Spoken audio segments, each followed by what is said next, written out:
Herzlich willkommen, ja, meine Damen und Herren, zum Projekt Ridiculum. Ridiculum heisst so viel wie Scherz, Witz und das machen wir. Wenn ich sage wir, dann rede ich vom Enzi. Und ich vom Luki. Sehr gut. Und zusammen, wie gesagt, sind wir Ridiculum. Genau. Und was machen wir?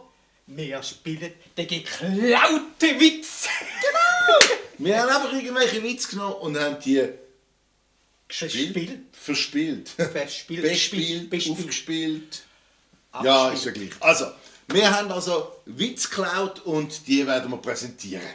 Genau. Zum Beispiel, also treffen sich zwei Jäger und beide tot. Das ist auch ein guter. Aber der kann, Ja, das ist der Hammer. Den kann man aber nicht spielen. Nein, aber er ist Hammer. Er ist Hammer. Also, wenn Sie einen guten Witz haben, wo Sie möchten, dass wir den spielen, einfach uns mailen. Ja. Feedback sowieso immer toll, also nur die mit dem Daumen nach oben. Die nach dem kann weglassen. Ja, Habe ich muss was man nicht vergessen? unbedingt. Nein, ja, nein, das ist tipptopp. Ist gut? Tipptopp. Gut.